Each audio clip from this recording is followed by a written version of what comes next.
Halo Selonjoran Club, welcome back. Kali ini saya akan menceritakan film absurd berjudul Rrrr yang rilis di tahun 2004 nih sob.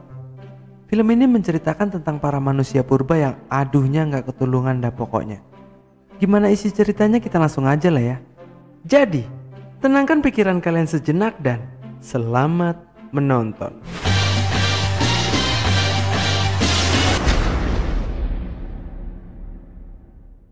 Di awal film, sebuah narasi mengatakan bahwa pada tanggal 9 Mei 1969, 2 km dari perbatasan utara Laos, sebuah peleton tentara Amerika Serikat Divisi Infanteri 101 sedang bergerak maju di Bukit 937. Bagi mereka itu hanya sebuah misi pengintaian. Untuk Viet Cong, Bukit 937 adalah titik strategis. Selusin prajurit di peleton itu masih belum berpengalaman, seharusnya menyelesaikan misi rutin ini dalam 2 jam. Mereka bertempur dengan gigih selama 9 hari. Namun di akhir narasi memberitahukan bahwa film ini tidak menceritakan kisah mereka. Kepet! Oke. Jadi film ini menceritakan tentang zaman batu sekitar 35.000 tahun sebelum Masehi. Pastinya di zaman itu masih ada mamut. Les mammouths cohabitent paisiblement. Kudamut. Ayamut. Cacingmut ada pula woi. Iya. Di zaman itu sudah hidup sekelompok manusia purba yang dipimpin oleh seorang pria dengan sebutan kepala suku. Perlu diketahui bahwa para manusia purba di zaman itu belum mengerti tentang kejahatan dan yang mereka takutkan hanya malam. Untuk kepala suku itu sendiri, sebelum memulai perbincangan dengan orang lain, dia selalu menanyakan tentang kecantikan istrinya terlebih dahulu. Sesaat kemudian absen seperti di sekolah pun dimulai. Tapi masalahnya semua orang di situ namanya sama, yaitu Pierre yang artinya batu. Saat Pierre yang kesekian dipanggil, tidak ada jawaban yang didengar oleh kepala suku. Di situ kepala suku mengetahui bahwa Pierre yang itu membolos bersama rekannya. Dan benar saja saat ini mereka sedang bersantai di pinggir sungai. Kita sebut saja mereka dengan si Pirang dan si Ikal. Di situ si Pirang menawarkan rokok kepada si Ikal, tetapi si Ikal menjawab bahwa dia sudah berhenti. Rokok transparan. Oke, seenaknya mereka lah. Kemudian si Pirang menanyakan kenapa sekarang rambut si Ikal menjadi keriting, padahal dulu masih lurus waktu di sekolah. Sekolah apa pula maksudnya? Tetapi si Ikal menjawab bahwa dari dulu rambutnya memang keriting, termasuk kakeknya, bapaknya, anaknya, dan cucunya juga keriting. Padahal di situ si Ikal belum punya istri apalagi keturunan. Kembali ke kepala suku yang sudah kembali ke rumah batunya. Di situ kepala suku dan istrinya bertemu dengan anak-anak mereka yang sedang bersama wanita pengasuh. Namun di situ kepala suku sempat bingung, karena tadi pagi anaknya 12 tapi kenapa sekarang tinggal 11. Di situ wanita pengasuh memberitahukan bahwa satu anak kepala suku telah dimakan binatang buas. Mendengar itu, dengan santuy kepala suku menjawab, ketika hari sudah mulai malam, terlihat seorang penjaga mulai berpatroli untuk memberitahukan bahwa hari sudah mulai gelap. Namun karena bahasa mereka masih awut-awutan, sehingga jawaban yang orang berikan bukan baiklah, melainkan diam kau. Wajib. Untung bahasanya sekarang gak kacau. Anak-anak buka halaman 30 ya. Bacot bu. Pinter.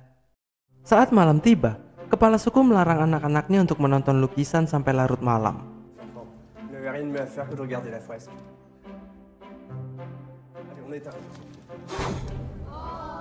Keesokan harinya, terlihat beberapa orang dari suku yang berbeda. Perbedaannya adalah suku yang satu ini mempunyai rambut gimbal dan kotor. Di situ anggota suku rambut gimbal sedang mengintai suku rambut bersih saat mandi di sungai, karena mereka ingin mencari tahu tentang rahasia sampo yang hanya diketahui oleh suku rambut bersih. Ketika suku rambut bersih mulai menuangkan sampo, di saat itulah suku rambut gimbal mulai menyerang.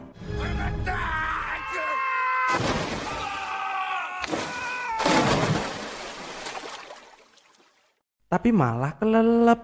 Di situ usaha mereka gagal karena ternyata suku rambut gimbal tidak bisa berenang. Karena usaha yang pertama gagal, suku rambut gimbal menjalankan strategi kedua, yaitu membuat jebakan di salah satu jalan. Namun ternyata tidak terjadi apa-apa ketika dua orang suku rambut bersih lewat. Saat diperiksa kembali, ternyata lubangnya belum dibuat.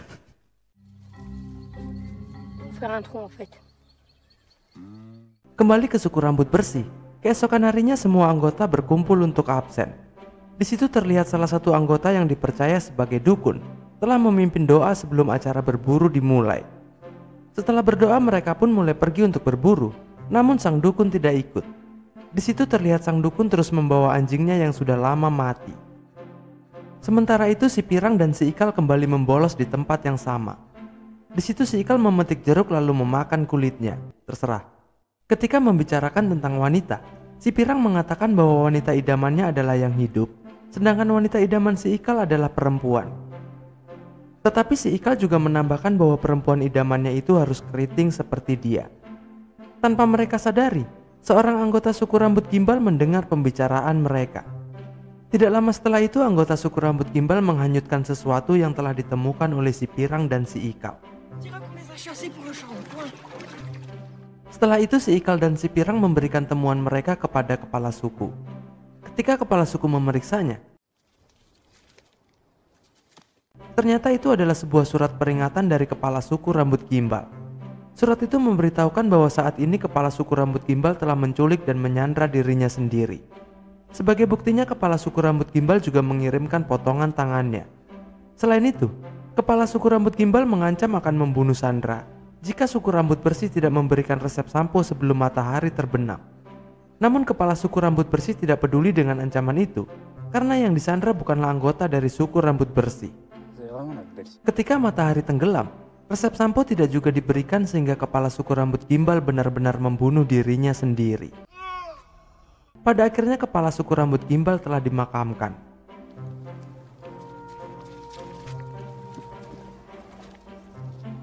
Sementara itu, terlihat pengasuh anak kepala suku sedang menyalakan api sebagai penerangan di rumahnya. Tiba-tiba saja sang dukun muncul lalu memukuli pengasuh itu menggunakan senjatanya, sehingga wanita pengasuh itu pada akhirnya telah tewas. Ça fait mal. Est-ce que je peux vous offrir quelque chose?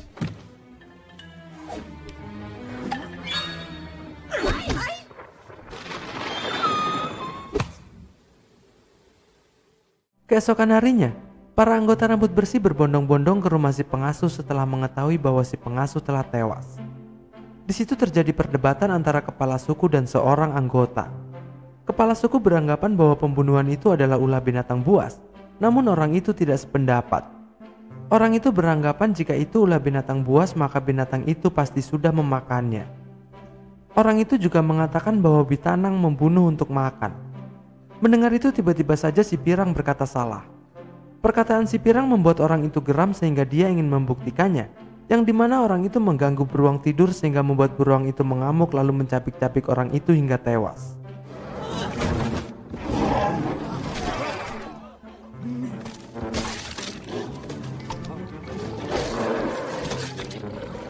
Setelah kejadian itu si Ikal dan kepala suku melihat si Pirang. Namun si Pirang mengatakan bahwa dia bilang salah karena tadinya orang itu mengucapkan Bitanang bukannya binatang. Tetapi karena pembuktian itu juga yang membuat mereka percaya bahwa benar saja si pengasuh bukan dibunuh oleh binatang buas. Namun mereka berspekulasi bahwa si pengasuh meninggal karena faktor usia yang sudah muda. Tetapi sang dukun tiba-tiba muncul dan mengatakan bahwa wanita itu tewas karena perbuatan manusia. Awalnya mereka semua tertawa karena selama ini belum ada manusia yang membunuh manusia.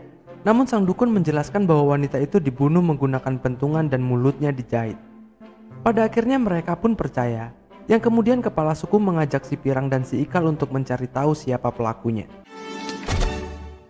Sementara itu, kepala suku yang baru dari suku rambut gimbal melucuti bulu domba mut, yang kemudian dipasangkan ke anak perempuannya agar terlihat keriting. Di situ kepala suku meminta anaknya untuk menyamar dan merayu si Ikal agar bisa mendapatkan sampo. Sang anak pun menurutinya, yang kemudian dia pergi menuju ke markas suku rambut bersih.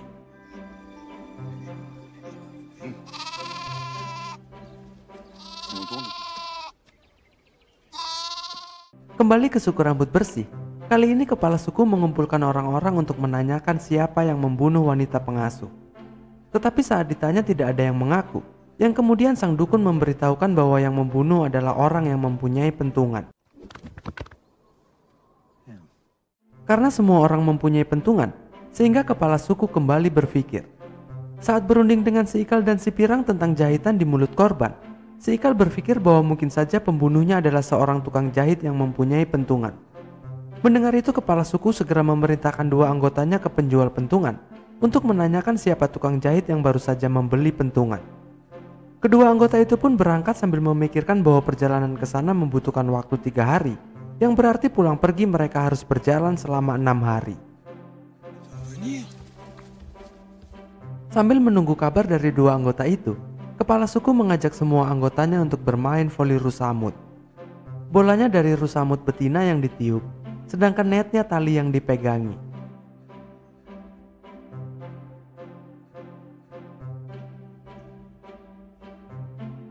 Sesaat kemudian, istri kepala suku melakukan serve yang sangat kencang, sehingga bola melayang jauh ke dalam hutan yang kemudian si Ikal ingin mengambilnya. Saat memasuki hutan, tidak disangka si Ikal bertemu dengan wanita suku rambut gimbal yang sedang menyamar. Melihat si wanita mempunyai rambut keriting membuat si Ikal terpesona. Vous êtes le sosie de la fille de Mira. Sesaat kemudian kepala suku bersama si Pirang dan beberapa anggota telah datang. Disitulah wanita rambut gimbal memperkenalkan dirinya dengan nama Gi. Namun suku rambut bersih tidak bisa mengucapkannya sehingga mereka terus mencoba mengucapkan kata Gi.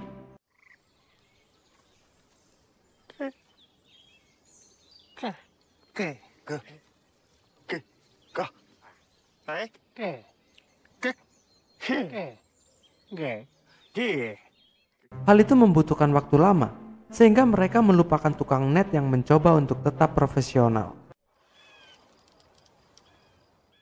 Kembali ke dalam hutan, di situ si Ikal memohon kepada kepala suku untuk mengizinkan Gi tinggal di tempat itu. Awalnya kepala suku menolak karena persediaan makanan tidak cukup jika menambah 1 orang lagi. Tetapi si Ikal terus memohon, sehingga pada akhirnya kepala suku pun mengizinkan Gi untuk tinggal. Namun kepala suku dengan santuy mengusir 1 anggotanya. Adieu. Kasiannya. Setelah itu si Ikal menunjukkan tempat yang akan ditinggali oleh Gi, yaitu bekas tempat tinggal si pengasuh. Namun sebelum si Ikal pergi, Gi mengajak si Ikal untuk keramas bersama. Tetapi si Ikal menolaknya karena dia tidak ingin ketahuan jika rambutnya yang sebenarnya itu lurus.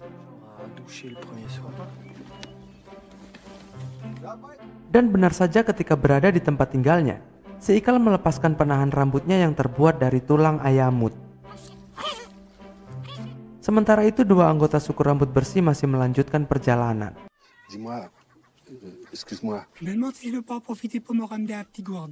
Keesokan harinya, si Pirang dan si Ikal kembali membolos, namun kali ini Gi juga ikut. Di situ Gi sempat menanyakan tentang sampo yang membuat si Pirang terkejut. Tetapi obrolan tidak berlanjut karena kepala suku menemukan tempat bolosnya mereka. Pada akhirnya kali ini si Pirang dan si Ikal harus ikut berburu dan diikuti oleh Gi. Sementara itu sang dukun kembali membunuh yang kali ini korbannya adalah seorang pria penggali fosil.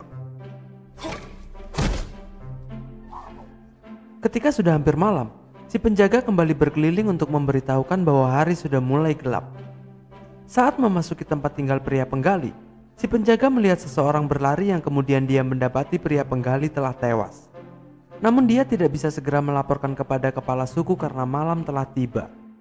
Keesokan harinya si penjaga segera melaporkannya kepada kepala suku. Mendengar itu, kepala suku bersama yang lainnya segera menuju ke TKP dan terlihat sang dukun sudah berada di tempat itu.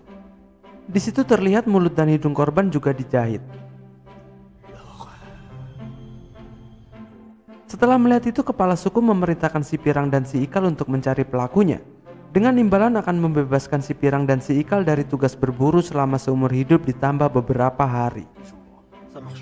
Beberapa saat kemudian, si Pirang dan si Ikal menangkap sang dukun lalu meminta sang dukun untuk mengaku. Namun ternyata adegan itu hanyalah latihan yang sedang diajarkan oleh sang dukun kepada mereka. Setelah mendapatkan pelatihan, si Pirang bersama si Ikal dan Gi mulai menjalankan misi mereka dengan berperan seperti detektif. Pertama mereka mengunjungi rumah si penjaga yang belnya adalah seekor anjing mut. Di situ si Pirang meminta si penjaga untuk menceritakan apa saja yang dia lihat saat berada di rumah korban. Si penjaga mengatakan bahwa ada seseorang yang melarikan diri, namun dia tidak melihat wajahnya melainkan hanya melihat punggungnya saja. Setelah mendengar itu, si Pirang dan si Ikal memutuskan untuk memeriksa semua orang yang mempunyai punggung. Sesaat kemudian si Ikal mengumpulkan beberapa orang, yang kemudian si Pirang meminta si penjaga untuk melihat punggung orang-orang itu. Tetapi si penjaga tidak ingin si pelaku mengenalinya, sehingga si Pirang meminta si penjaga untuk melihat dari balik batu. Ketika si Pirang mulai bertanya yang mana tersangkanya, si penjaga menjawab bahwa semua batunya mirip. Pada akhirnya pengecekan dibatalkan dan mereka tidak menemukan pelakunya di antara orang-orang itu. Sementara itu, setelah berjalan selama 3 hari, pada akhirnya 2 anggota suku rambut bersih telah sampai di tempat penjual pentungan. Di situ mereka menanyakan apakah ada penjahit yang membeli pentungan dan penjual menjawab tidak ada. Udah gitu aja mereka langsung pulang lagi. Kembali ke tempat suku rambut bersih. Kali ini si Pirang dan si Ikal mengunjungi tempat les gitar. Karena mereka menganggap bahwa gitar juga menggunakan senar yang bisa untuk menjahit. Di situ si Pirang mencurigai murid les wanita yang duduk di tengah. Ketika si Pirang dan si Ikal ingin menangkapnya, tiba-tiba saja wanita itu berlari sehingga adegan kejar-kejaran pun dimulai.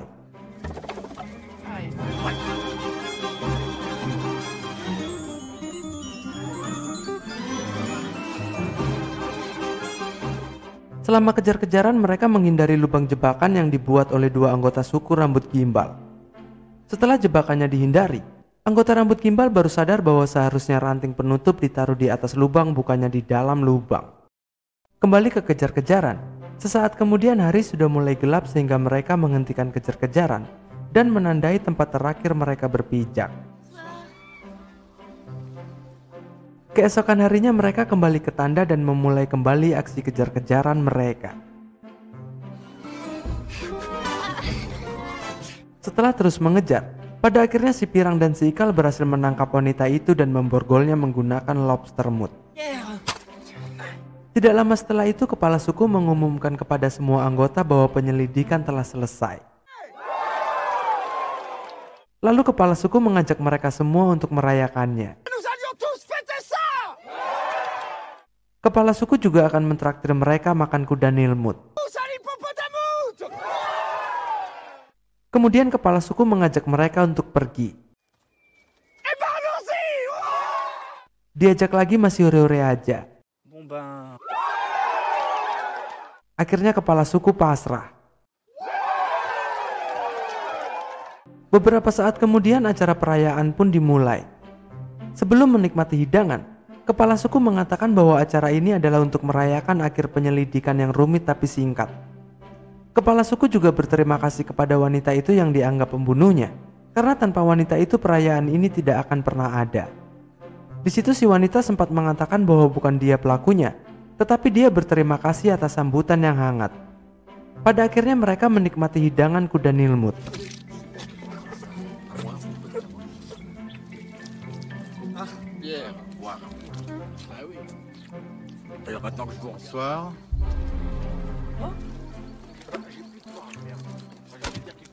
Tidak lama kemudian si Ikal ingin memberikan sampo kepada Gi. Namun sebelum Gi mengetahuinya, Gi melihat tulang ayam mut di rambut si Ikal, lalu memberitahukannya kepada anggota yang lain bahwa rambut si Ikal bukan keriting alami. Mengetahui hal itu membuat mereka semua menertawakan si Ikal.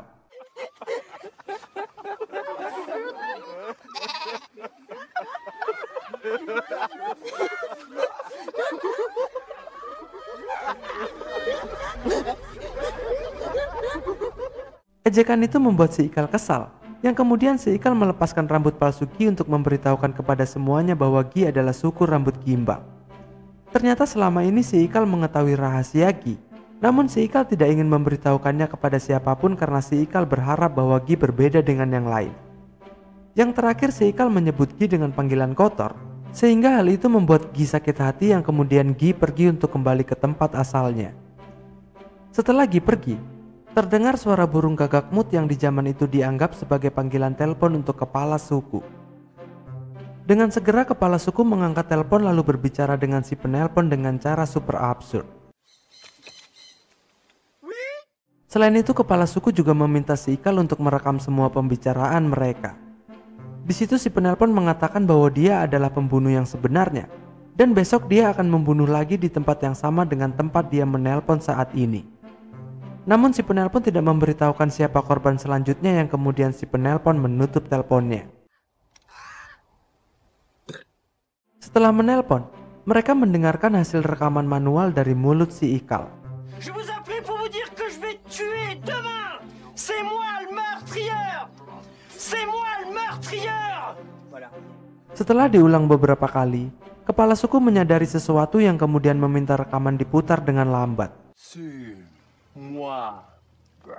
Saat diperlambat, suara katakmu terdengar samar-samar sehingga membuat mereka menyadari bahwa tadinya si penelpon berada di sebuah rawa. Où est-ce qu'il y a des crapauds moutes? Dans les marécages.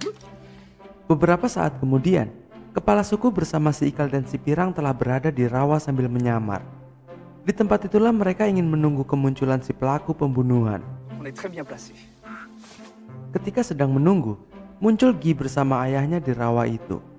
Di situ ayah Guy memukul kepala suku karena mengira kepala sukulah yang sudah mengatai anaknya kotor. Namun Guy menunjuk si Ikal adalah pelakunya, yang kemudian ayah Guy menceramai si Ikal dan mengatakan bahwa sukunya tidak perlu sampo. Setelah itu Guy dan ayahnya pergi dari tempat itu. Kemudian kepala suku kesal. Setelah meluapkan kekesalannya, kepala suku kembali menunggu si pelaku dengan berjongkok, sedangkan si Ikal mulai galau. Di sore harinya, kepala suku melihat si pelaku memasuki rerumputan yang kemudian kepala suku segera mengejarnya.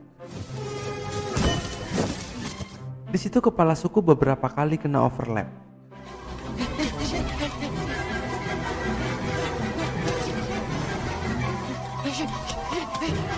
Saat keluar dari rerumputan, tidak disangka kepala suku telah sampai di Carrefour.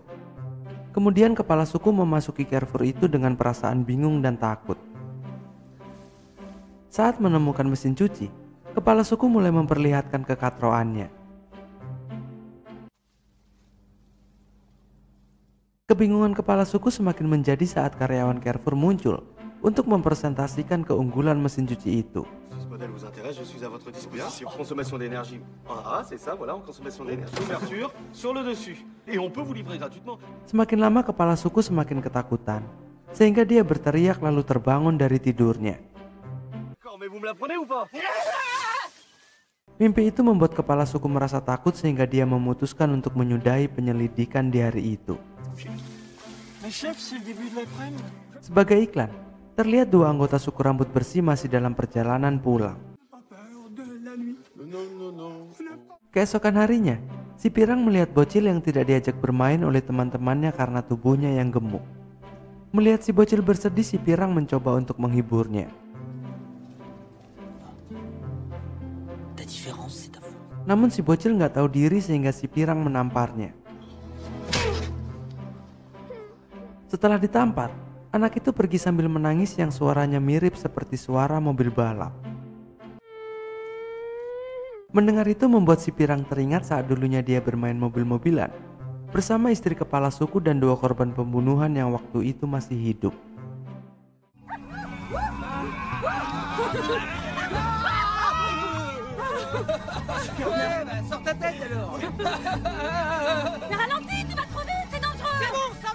Karena terlalu ngebut, mereka tidak sengaja menabrak sesuatu.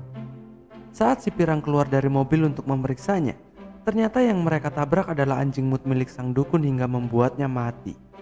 Karena tidak ingin ketahuan, mereka lebih memilih untuk segera menancap gas. Namun sang dukun melihat kepergian mereka. Kemudian sang dukun mendapati bahwa anjing mutnya telah tewas. Hal itulah yang membuat sang dukun ingin membalaskan dendam anjing mutnya yang sudah menjadi korban tabrak lari. Setelah mengingat itu semua, si Pirang menyadari bahwa korban selanjutnya adalah istri kepala suku. Dengan segera si Pirang memberitahukannya kepada kepala suku. Namun sebelum menyelamatkan istri kepala suku, si Pirang mengajak kepala suku untuk berbicara empat mata. Di situ si Pirang mengaku bahwa dia sudah beberapa kali meniduri istri kepala suku. Mendengar itu membuat kepala suku terkejut, Namun kepala suku juga mengaku bahwa dia sudah meniduri istrinya. Jadi menurut kepala suku mereka sudah impas karena mereka sama-sama meniduri istri kepala suku. Setelah itu si pirang mengatakan jika mereka tetap ingin meniduri istri kepala suku, maka mereka harus melindunginya. Kepala suku pun iya-iya aja yang kemudian mereka bergegas menemui sang istri. Di tengah pelarian, mereka bertemu dengan dua anggota yang sudah kembali dari tempat penjual pentungan. Dua anggota itu memberitahukan bahwa tidak ada penjahit yang membeli pentungan, yang kemudian kepala suku menjawab sudah tahu. Ketika kepala suku ingin memberitahukan apa saja yang sudah dilewatkan dua anggota itu, si pirang dan si ikal meminta kepala suku untuk bergegas. Namun kepala suku mengatakan bahwa istrinya bisa menunggu, sedangkan dua anggota itu harus tahu bahwa mereka sudah sia-sia berjalan selama 6 hari. Kemudian kepala suku meminta waktu sebentar kepada si pirang. Namun di situ si pirang sudah mulai kesal dipanggil pirang karena menurut dia namanya adalah Pierre dengan ejaan Pirang. B-L-O-N-D. Iya benar kok benar. Sementara itu, saat ini istri kepala suku sedang membersihkan hutan. Namun dia tidak menyadari bahwa sang dukun sudah mulai mengawasinya. Sesaat kemudian kepala suku bersama si pirang dan si ikal telah sampai dan melihat sang dukun ingin memukul sang istri. Namun usaha sang dukun gagal karena tidak disangka sang dukun terkena jebakan yang akhirnya berhasil dibuat oleh anggota suku rambut gimbal. Tidak lama setelah itu para anggota suku rambut bersih mulai berdatangan sedangkan dua anggota suku rambut gimbal mulai mendekat. Karena tidak mengetahui masalah yang terjadi di suku rambut bersih, dua anggota suku rambut gimbal bingung kenapa suku rambut bersih tidak marah melihat anggotanya terkena jebakan mereka. Namun sebelum mengetahui jawabannya, sang dukun memotong pembicaraan mereka dengan mengatakan bahwa tidak akan ada yang bisa menangkapnya jika dia terus berada di dalam lubang itu. Tetapi mereka tidak memperdulikan hal itu yang kemudian mereka semua meninggalkan sang dukun. Beberapa saat setelah kejadian itu, pada akhirnya kepala suku rambut bersih memberikan sampo kepada suku rambut gimbal. Karena kepala suku rambut bersih menganggap bahwa anggota suku rambut gimbal sudah menyelamatkan nyawa istrinya. Di waktu yang bersamaan si ikal menceburkan diri ke dalam air dan dia tidak malu lagi menunjukkan rambut lurusnya kepada Gi. Di saat itu jugalah si ikal menyatakan cintanya kepada Gi dan Gi pun menerimanya. Tidak lama kemudian, suku rambut bersih membantu suku rambut gimbal untuk membersihkan rambut menggunakan sampo.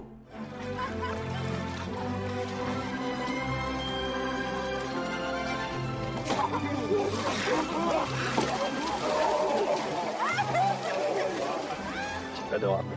Un cœur gros comme ça. Comment? Setelah selesai dibersihkan, tidak disangka warna asli rambut mereka sama seperti si pirang.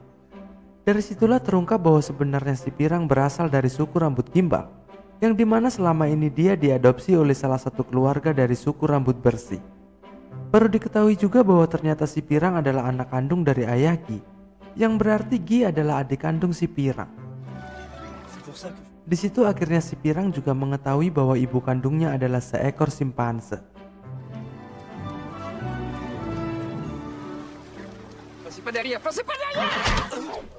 Sebelum tulisan kredit berjalan, terlihat sang dukun menggunakan rambut panjangnya untuk keluar dari lubang jebakan.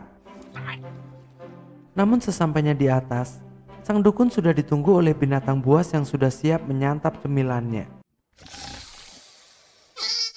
Sebagai penutup di film absurd ini, mereka semua tidak lagi mengetahui kapan hari akan gelap karena si penjaga sudah beralih profesi ke seni lukis. Oke sob, itu tadi alur cerita dari film absurd berjudul yang rilis di tahun 2004. Ditunggu uploadan selanjutnya ya sob. Thanks for watching and see ya.